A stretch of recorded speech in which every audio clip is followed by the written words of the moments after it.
Hello, I'm Jana, and this is the first of my trigonometry videos. You may have used sine, cosine, and tangent before.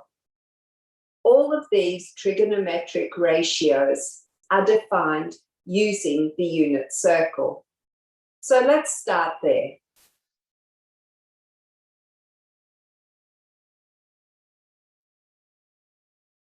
The unit circle is constructed on the Cartesian plane.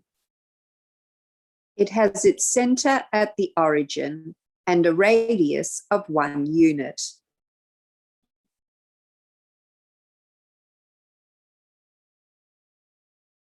We will talk about traveling around the unit circle.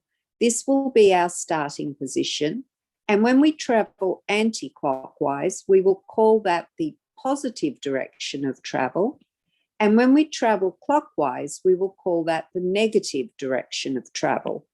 Of course, there are many possible landing spots as we travel around the unit circle, an infinite number of them, in fact. Today, we're going to focus on 4 spots in particular: here, here, here, and here.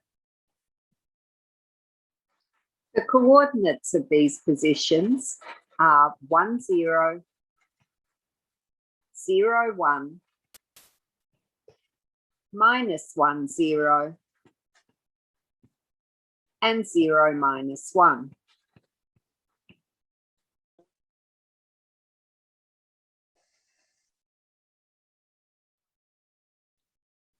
There are different ways to describe journeys around the unit circle.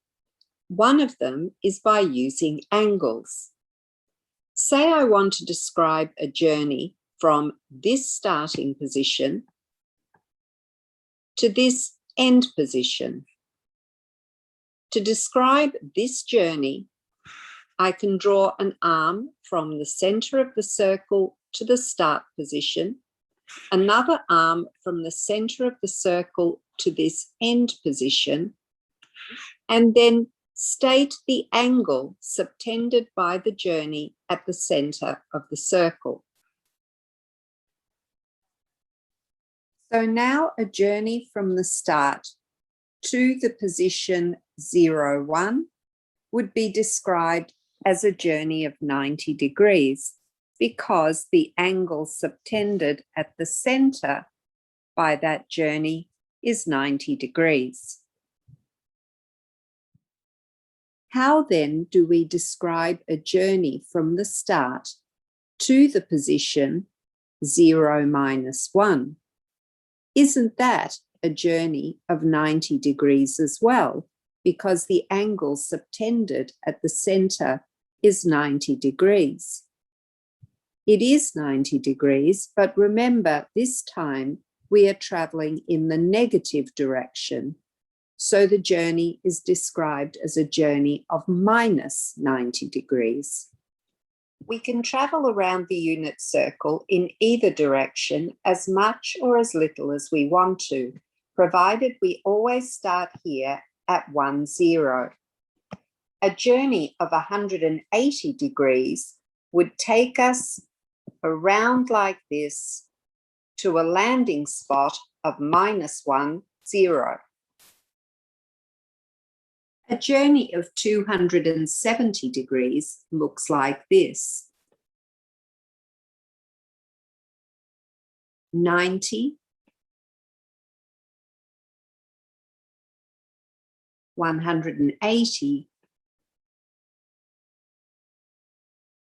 270 degrees, and has a landing spot of 0, minus 1. A journey of 360 degrees would take us all the way around the unit circle like this, all the way back to the start, and have a landing spot of 1, 0. Journeys of more than 360 degrees are possible too. We could go a full circle, 360 degrees, plus another 90 degrees, so a total of 450 degrees, and have a landing spot of 0, 1. A journey of 2 times 360 degrees, so that is 720 degrees, would take us twice around the unit circle and have a landing spot back at the start at 1, 0. Similarly, we can talk about journeys and landing spots in the negative direction.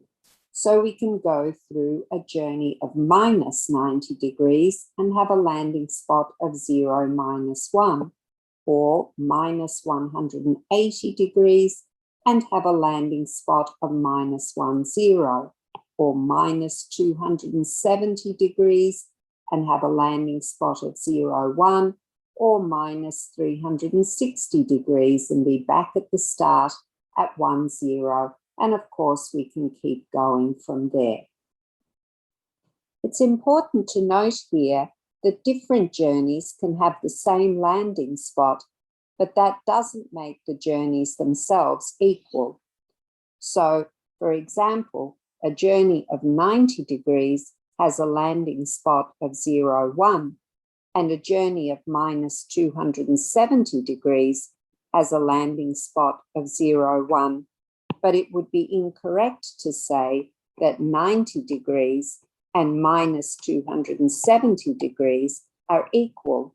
They are clearly not the same thing, even though they have the same landing spot.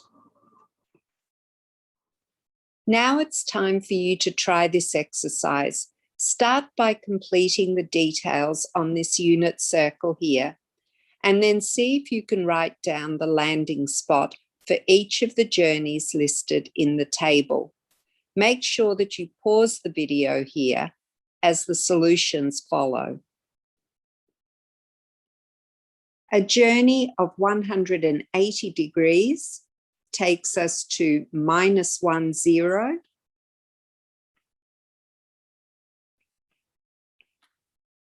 (360 degrees takes us full circle to the start, so a landing spot of 1, 0.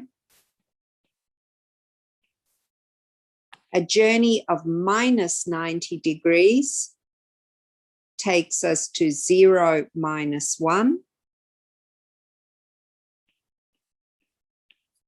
A journey of minus 270 degrees has a landing spot of 0, 1.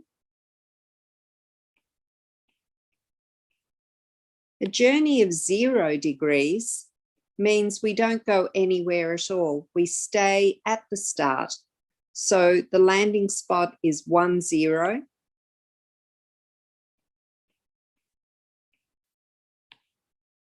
Traveling through minus 450 degrees is a full circle in the negative direction, minus 360, minus another 90.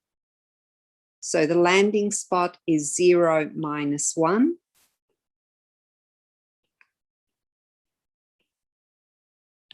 (630 degrees is a full circle in the positive direction, plus another 90, so 450, plus another 90.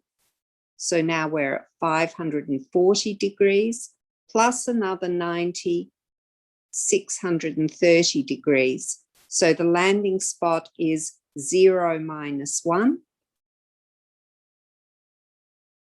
And the last question, 3,600 degrees. Now, did you notice that that's 10 times 360 degrees? So that's 10 full circles in the positive direction, which just lands us back at the start at 1, 0. I hope you got those right. If not, hopefully you now know where you went wrong. We are now ready to take a look at the definitions of sine and cosine on the unit circle.